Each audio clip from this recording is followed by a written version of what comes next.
The rain was a persistent whisper against the window of the taxi, blurring the already impressionistic cityscape of Seattle. It was late afternoon, a typical Pacific Northwest blend of steel-gray skies and the promise of more moisture. I was on my way to Pike Place Market, a destination I'd romanticized since I was a child watching travel shows. This trip, though, was anything but a leisurely tourist excursion. It was a desperate escape, a frantic scramble for a new beginning after a life that had suddenly and spectacularly imploded. My name is Sarah, and at that moment, I was a coiled spring of anxiety, fear, and a tiny, almost imperceptible flicker of hope. I was 26, with a broken heart, a meager savings account, and a suitcase full of clothes that no longer felt like mine. I'd fled my small hometown in Ohio after a betrayal so profound it had shaken the very foundations of my reality. My fiancé Mark, the man I'd planned to spend forever with, had not only cheated on me but had done so with my closest friend, Emily. The discovery had been brutal, a scene I still replayed in my nightmares. Their hushed voices, the undeniable scent of another woman's perfume on his shirt, the shattered remnants of my future scattered across our shared apartment floor. I'd walked out that night with nothing but my phone, my wallet, and a gnawing emptiness in my chest. Seattle was supposed to be my phoenix moment, a place where I could rise from the ashes of my old life, shed the skin of the heartbroken victim, and become someone new, someone stronger. I had a vague plan to find a waitressing job, rent a tiny apartment, and simply exist until the pain dulled and the world made sense again. But as the taxi glided through the slick streets, a new, far more immediate anxiety was clawing at me. For weeks, a subtle shift had been occurring in my body. A faint nausea that I'd initially attributed to stress and grief, a persistent exhaustion that no amount of sleep seemed to alleviate, and a missed period that I'd, until now, conveniently ignored. Denied really. I tried to rationalize it away. Stress definitely. New city, new diet, messed up sleep schedule. All perfectly logical explanations for a delayed cycle. But deep down, a whisper of a possibility was growing louder, more insistent. A possibility that was both terrifying and, in a strange, twisted way, the only thing that felt real. "Excuse me," I said, my voice barely above a whisper, to the kind-faced driver whose name, according to the laminated card, was George. He had a warm smile and eyes that crinkled at the corners when he looked in the rearview mirror. Could you please pull over at the next pharmacy or convenience store you see?" George's eyebrows raised slightly in the mirror, but he nodded. "Sure thing, miss. Everything all right?" I forced a weak smile. "Just need to pick up something quickly." He didn't press, for which I was eternally grateful. The silence that followed was thick with my unspoken fear. My heart was pounding a frantic rhythm against my ribs, a drum solo of impending doom or perhaps destiny. What if this wasn't just stress? What if the betrayal, the heartbreak, the entire crumbling of my world, was about to be dwarfed by something far, far bigger? We pulled up to a brightly lit Rite Aid, its fluorescent glow a stark contrast to the gloomy afternoon. "I won't be long," I promised, fumbling for my purse. "No rush," George said, his voice reassuring. "Meter's still running, but I'll wait." I practically stumbled out of the car, the cold, damp air doing little to clear the fog from my mind. Inside, the store was a blur of colorful packaging and indifferent shoppers. My eyes scanned the aisles, bypassing the cosmetics, the snacks, the magazines, until they landed on the familiar, discreetly packaged pregnancy tests. I grabbed two just to be sure, my hands trembling as I walked to the checkout. The cashier, a bored teenager chewing gum, barely glanced at me as she scanned the items. I paid in cash, avoiding eye contact, feeling a blush creep up my neck. It felt like everyone in the store knew my secret, my horrifying, exhilarating secret. Back in the taxi, the plastic bag crinkled in my lap. George was listening to a jazz station, the mellow saxophone music doing little to soothe my frayed nerves. "George," I said, my voice cracking slightly. Is there somewhere I could use the restroom just for a moment?" He glanced at me in the rearview mirror, a flicker of concern in his eyes. "There's a gas station up ahead, miss. Or if you're heading to Pike Place, there are public restrooms there, though they can be a bit, public." He paused, considering. "Tell you what. My shift ends in about 15 minutes, and I usually stop at a little coffee shop down the road to grab a quick coffee before heading home. They have a clean restroom. We could stop there." I nodded, grateful for his understanding and his offer. The thought of taking the test in a public restroom at Pike Place Market, surrounded by bustling crowds, was unbearable. The coffee shop sounded perfect. The ride felt endless. Every bump in the road, every traffic light, seemed to conspire to prolong my agony. My mind raced, flashing through possibilities, each one more overwhelming than the last. Baby. My baby. Mark's baby. The thought sent a jolt of both despair and something else, something primal and protective through me. How could I do this? Alone? In a new city with no job, no support system, and a heart still reeling from betrayal? It was impossible. It was unthinkable. And yet, a tiny, defiant voice inside me whispered, what if it's not? We finally pulled up to a charming, albeit slightly worn, coffee shop with a hand-painted sign that read, The Daily Grind. The aroma of roasted coffee beans wafted out as George held the door open for me. Go on in, miss. I'll just park the car and meet you inside. I practically ran to the back of the shop, my heart hammering against my ribs. The restroom was small but surprisingly clean, with a faded floral wallpaper and a single flickering fluorescent light. I locked the door behind me, the click echoing in the sudden silence.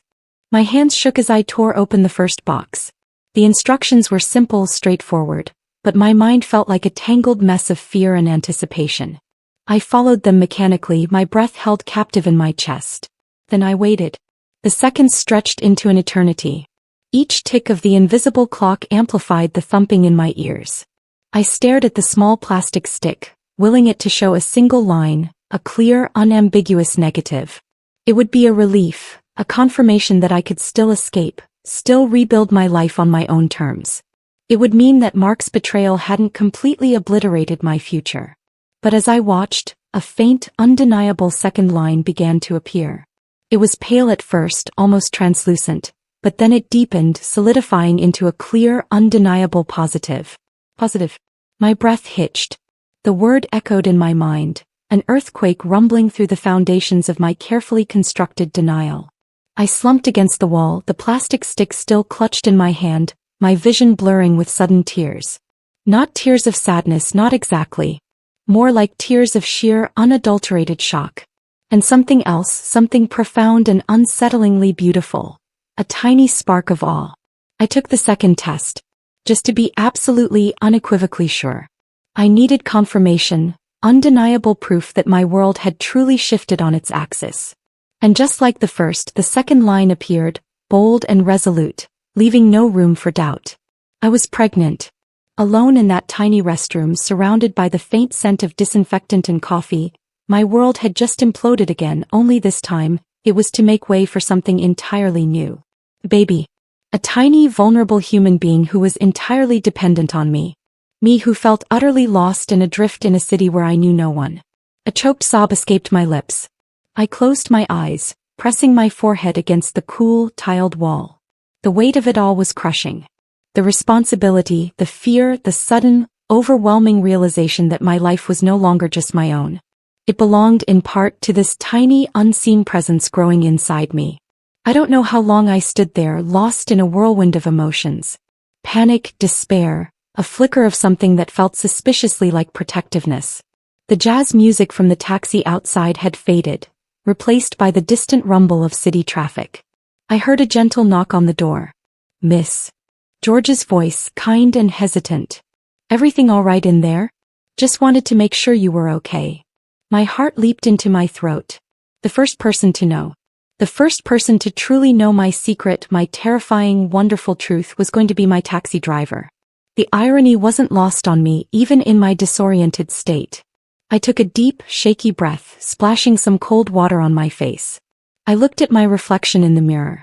My eyes were red-rimmed, my face pale, but there was a strange, newfound resolve in their depths. I was pregnant. And somehow, impossibly, I was going to figure this out. I opened the door, my hand still trembling slightly. George was standing there, a cup of coffee in his hand, a look of gentle concern on his face. George, I began, my voice wavering. I held out the 2 positive tests, their blue caps a stark contrast against my pale skin. I just found out I'm pregnant. He looked at the tests, then back at me, his eyes widening slightly. His initial surprise quickly melted into a look of genuine warmth and understanding. He reached out, gently taking one of the tests from my hand as if to confirm it was real. "Well, I'll be," he said softly, a small smile playing on his lips. "Congratulations, Sarah. That's wonderful news." His words, simple and heartfelt, were like a balm to my raw nerves. I hadn't expected congratulations. I had expected shock, perhaps pity, certainly not genuine warmth. Tears welled up in my eyes again, but this time they felt different. Less panicked, more released. I don't know what to do, George," I confessed, the dam finally breaking. "I just moved here. I have no one. My fiancé, he left me. I'm all alone." George placed his coffee cup on a nearby table and gently took my other hand. His touch was surprisingly comforting, a grounding presence in my chaotic world. "You're not alone now, Sarah," he said, his voice firm but kind. "You've got me. And you've got that little one inside you. You're stronger than you think." He led me to a small, secluded booth in the corner of the coffee shop. He bought me a chamomile tea, its warmth seeping into my chilled hands. For the next hour I poured out my story. The betrayal, the escape, the fear, the overwhelming sense of being adrift. George listened patiently, his gaze unwavering, offering silent understanding and occasional nods of encouragement. He didn't offer platitudes or easy solutions. He simply listened, a quiet anchor in my storm. "It's a lot to take in," he said when I finally ran out of words, my voice hoarse. "But life has a funny way of throwing curveballs. Sometimes the biggest challenges lead to the greatest strengths." He paused, a thoughtful expression on his face. "My wife Maria, she always says that when God closes a door, he opens a window. And sometimes that window leads to a whole new, beautiful view." His simple wisdom, delivered without judgment or pressure, resonated deeply. I looked down at my hands, resting protectively over my still flat stomach. A new view. A new life. It was terrifying, yes, but also undeniably real.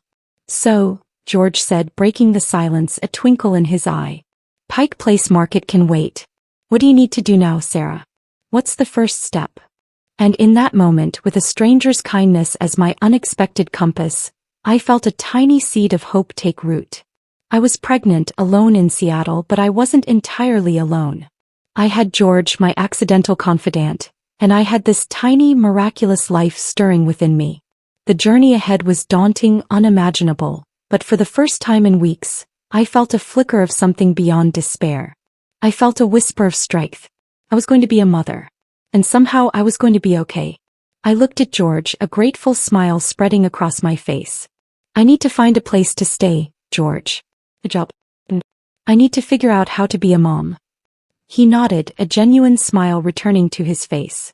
"We'll start with the place to stay," he said, pulling out his phone. "I know a few people. Let's get you settled, then we'll take it one step at a time. And don't worry, you'll be a great mom. I can tell." His unwavering belief, a beacon in my darkest hour, was a gift beyond measure. The rain outside had finally begun to let up, and a sliver of weak sunlight was trying to break through the clouds. It felt like a small, hopeful omen. My life had changed irrevocably in a taxi, confirmed in a coffee shop restroom, and embraced by the kindness of a stranger. This was just the beginning. It's funny how life works, isn't it? The universe throws you a curveball, knocks you down. The kindness of a stranger can be a fragile lifeline, and I clung to George's with the desperation of a drowning woman. He didn't just offer empty platitudes, he offered a plan. Sitting in that cozy coffee shop booth, he pulled out a worn flip phone, a relic in the age of smartphones, and made a call. His conversation was in a language I didn't recognize, a warm and melodic torrent of words. He'd look at me occasionally, offering a reassuring wink. When he hung up, he had a definitive smile on his face. "Okay," he said, his voice brimming with a quiet sort of pride. "I've got a place for you. It's not the Four Seasons, but it's safe, it's clean, and it's run by a very good woman named Elena. She's a friend of my wife's. She has a room open in her boarding house. It's mostly for women who are getting back on their feet. You'll be welcome there." Tears pricked my eyes again. It was too much. The shock, the news, and now this undeserved, unconditional help from a man I'd met only a few hours ago. He waved off my attempts to thank him, insisting it was nothing. He turned off his meter, declared his shift officially over, and drove me to a quiet tree-lined street in the Fremont neighborhood. The house was an old Victorian, painted a cheerful blue, with a wide front porch and pots of resilient-looking geraniums. It looked like a home. Elena was a stout, formidable woman with sharp, intelligent eyes and a surprisingly gentle handshake. She listened as George briefly explained my situation, leaving out the more painful details, simply stating that I was new in town and in need of a safe place. Elena looked me over, her gaze lingering for a second on my hand, which was resting unconsciously on my stomach. She just nodded. "The room is upstairs," she said, her voice raspy but kind. "Rent is weekly. Pay me when you can. The first week is on the house. A gift from George and Maria." Before I could protest, George was hauling my single heavy suitcase up the stairs. He placed it inside a small, simple room with a single bed, a dresser, and a window that overlooked a leafy backyard. It was the smallest room I'd ever lived in, a far cry from the spacious two-bedroom apartment I had once decorated with Mark, filled with dreams of our future. But this small room felt like a sanctuary. It was mine. It was safe. George gave my shoulder a gentle squeeze before he left. "Here's my number," he said, pressing a crumpled piece of paper into my hand. "And my wife's, Maria. You call for anything. You need a ride to a doctor's appointment, you call. You need someone to talk to, you call Maria. You're not a stranger anymore, Sarah. You understand." I could only nod, my throat thick with emotion. I watched from the window as his taxi pulled away, a small yellow beacon of hope disappearing down the street. And then for the first time I was truly alone with my new reality. The adrenaline of the discovery began to fade, replaced by the crushing weight of logistics. My savings, which had felt substantial enough for a single person to start over, now seemed pitifully inadequate for two. I sat on the edge of the bed and pulled out my small notebook, the one where I'd been tracking my expenses. I did the math again and again, trying to stretch the numbers, but they were stubbornly finite. Fear, cold and sharp, coiled in my stomach. The next few days were a blur of exhaustion and nausea. The morning sickness I had dismissed as stress was now a relentless, all-day affair. The smell of the communal kitchen, the scent of someone's perfume in the hallway, the rumble of a bus outside. Anything could send me running for the shared bathroom. It was a brutal, physical reminder of the monumental change happening inside me, a change I felt completely unprepared to handle. But there was one thing I knew I had to do. One loose end I had to tie, or rather, sever completely. I had to tell Mark. Not because I wanted him back, not because I expected his help, but because he had a right to know, and more importantly because this child had a right for its father to know of its existence. I needed to do it for me, to close that chapter with a final, painful slam. I rehearsed the conversation 100 times in my head, my heart pounding with a mixture of dread and anger. Finally, one afternoon I sat on my bed, took a deep breath and dialed his number. He answered on the second ring, his voice casual, almost bored. "Hello. Mark, it's me." There was a pause. "Sarah? What do you want?" "I thought we said everything that needed to be said." His voice was cold, clipped. The warmth I had once loved was completely gone, replaced by an icy indifference that still had the power to wound me. "I'm not calling to argue," I said, my voice steadier than I felt. "I'm just calling to tell you something. I'm pregnant." Silence. A long, heavy silence stretched across the line. I could hear the faint sound of a television in the background, a laugh track from a sitcom. Barsicom. The one we used to watch together. The irony was a bitter pill. "You're what?" he finally said, his voice flat, devoid of any emotion. "I'm pregnant," I repeated. "It's yours. The timing, it's yours." He let out a short, ugly laugh. "Oh, you've got to be kidding me. Pregnant? No. How incredibly convenient for you, Sarah. Is this some kind of pathetic attempt to get me back? To trap me?" The accusation hit me like a physical blow. "Trap you? Mark, I'm in Seattle. I left, remember? I don't want anything from you. I thought you should know." "Well, now I know," he snapped. "And frankly, I don't believe you. And even if it were true, what do you expect me to do about it? It's your problem now. You made your choice when you walked out." His cruelty was breathtaking. The man I had loved, the man I had planned a family with, was erasing me, erasing us, erasing our child with his words. "I see," I said, my voice trembling despite my best efforts to keep it even. "Well, I just wanted you to know. Goodbye, Mark." I hung up before he could say another word, my hand shaking so badly I dropped the phone on the bed. A single hot tear traced a path down my cheek, then another. But it wasn't the flood of heartbroken sobs I had expected. It was a quiet, cleansing grief. It was the final death of the love I thought we had. He had made his choice. He wanted no part of this. And as the pain subsided, it was replaced by a cold, hard resolve. Fine. I would do it myself. That call, as brutal as it was a turning point. It extinguished the last foolish ember of hope that some part of the man I loved still existed. It severed the final tie. From that moment on, it wasn't about me and Mark anymore. It was about me and my baby. My anger and grief began to morph into a fierce, primal protectiveness. This wasn't just my survival anymore. It was ours. And I would fight for it with everything I had. That phone call with Mark lit a fire in me. The grief was cauterized, replaced by a white-hot determination. This was no longer about a broken heart. It was about building a fortress for the tiny, innocent life I was now responsible for. My days fell into a grueling routine. I would wake up before dawn, force down some dry toast to quell the waves of nausea, and then I would hit the pavement. I walked miles every day, conserving the little money I had for food instead of bus fare.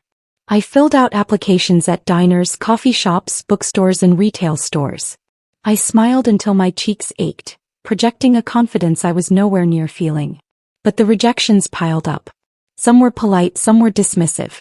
A few times I saw an interviewer's eyes drift down to my belly. I wasn't obviously pregnant yet, but there was a subtle thickening around my waist, a new softness to my frame that I couldn't hide. No one said it, of course, but I could feel their hesitation. A pregnant new hire was a liability, an inconvenience. With each "we'll keep your application on file," a little piece of my resolve chipped away. My savings dwindled with terrifying speed. I started skipping meals, telling myself it was because of the nausea, but I knew it was because my wallet was nearly empty. I'd lie in my small bed at night, one hand on my stomach, the other clutching my notebook of dwindling finances, and feel a panic so profound it was hard to breathe. I was failing. Before this child even had a chance, I was failing. One rainy Tuesday, after a particularly brutal day that included a rude manager practically laughing me out of his restaurant, I returned to my room, soaked and defeated. I had exactly $27 left to my name. It wasn't enough for the next week's rent. My sanctuary was about to be ripped away. I sat on the floor, my back against the bed, and for the first time since that horrible call with Mark, I truly wept. Not quiet, dignified tears, but gut-wrenching sobs of pure terror. I was out of options. I was going to be homeless, pregnant, in a city where the rain never seemed to stop. In my despair, my fingers brushed against the crumpled piece of paper in my pocket. George's number. I had resisted calling him. My pride wouldn't let me. He had already done so much and I couldn't bear to ask for a handout. But this wasn't about my pride anymore.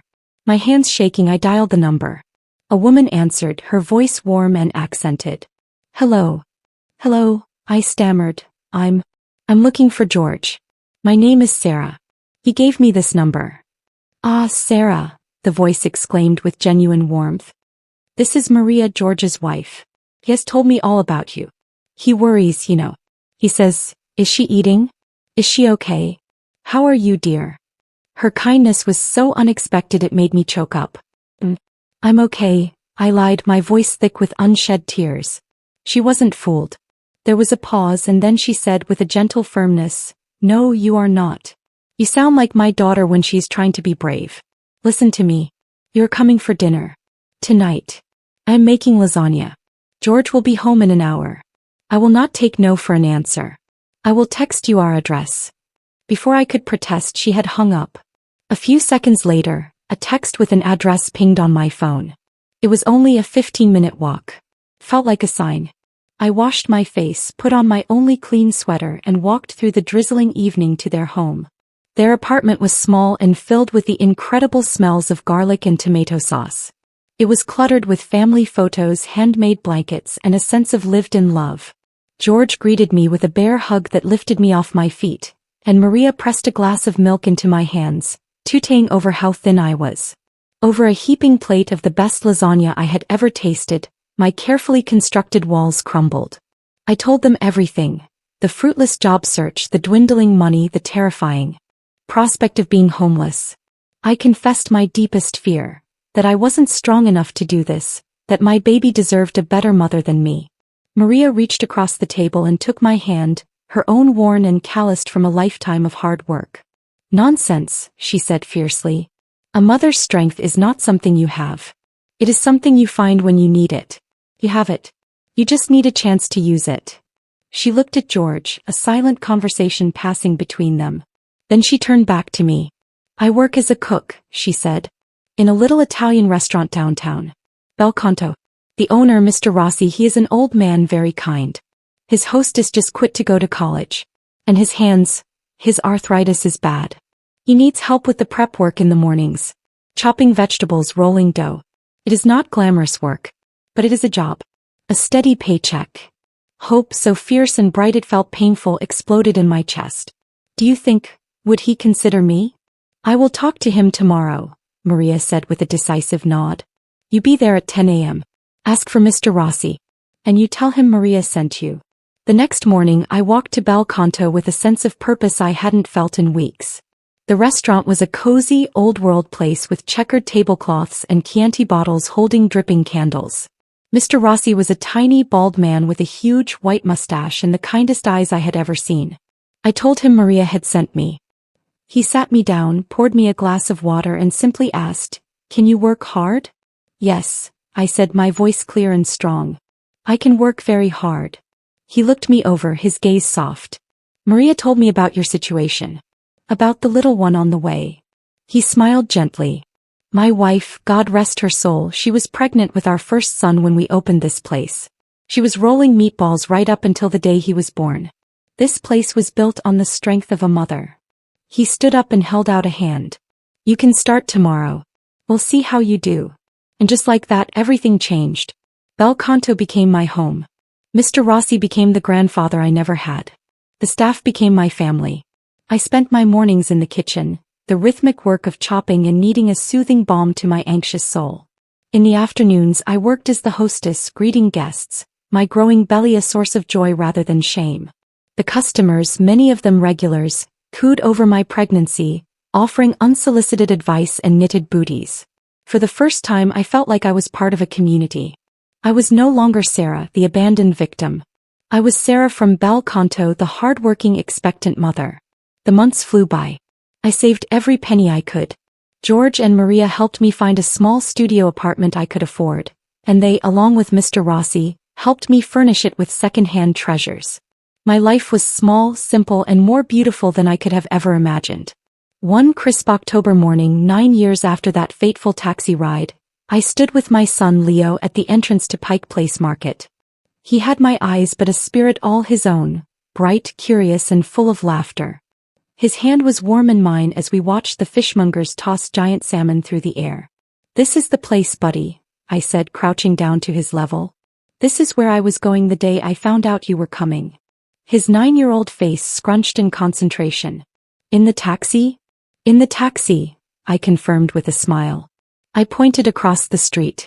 "I had the driver, Uncle George, stop at that pharmacy right there. And then I came here and used the public restroom, and that's when I saw the 2 pink lines. The 2 lines that meant you were on your way." "Were you scared?" he asked, his voice soft. I brushed a stray piece of hair from his forehead. "I was terrified," I admitted honestly. "I felt completely and totally alone. I was wrong. I wasn't alone. Because I had you. You were like a tiny secret superhero, giving me a strength I never knew I had." "Like a lion?" he asked. It was his favorite animal, the reason he loved his name. "Exactly like a lion," I said, my voice thick with emotion. "There they are." A familiar, booming voice called out. We both turned to see George walking towards us, his steps a little slower now, his hair completely white, but his smile as warm and crinkling as ever. He had retired from driving his taxi a few years back, but he remained the most constant and beloved man in our lives. "Uncle George!" Leo shouted, running to give him a hug. George scooped him up, his face beaming. "Look at you, getting so big. You're going to be taller than me soon." He looked at me over Leo's head, his eyes full of a deep, abiding affection. "You made it, Sarah. You finally made it to Pike Place Market." We spent the rest of the day wandering through the market, buying fresh flowers and ridiculously sweet mini donuts. As I watched Leo laughing on George's shoulders, my heart felt so full it might burst. That taxi ride wasn't an ending. It was a beginning. That cold, rainy Seattle day wasn't a catastrophe. It was a rescue. Finding out I was pregnant in a stranger's car, feeling lost and terrified, wasn't my lowest point. It was the moment my real life began. It was the moment I found out that rock bottom is the most solid foundation you can ever build upon. My journey was paved with fear and uncertainty, but it was lit by the unexpected kindness of strangers who became family. And it led me here to this perfect moment with my son, my lion, the beautiful, wonderful boy who taught me how to be brave. If you've ever found yourself in a moment that felt like the end, only to realize it was a new beginning. If you've ever been lifted up by the kindness of a stranger when you needed it most, I would love to hear your story in the comments below. Your journey and your strength deserve to be celebrated. Thank you for sharing this moment with me. If this story touched your heart, please give it a like and don't forget to subscribe to the channel for more stories about finding hope in the most unexpected places. Remember, even on the rainiest of days, you are never truly alone.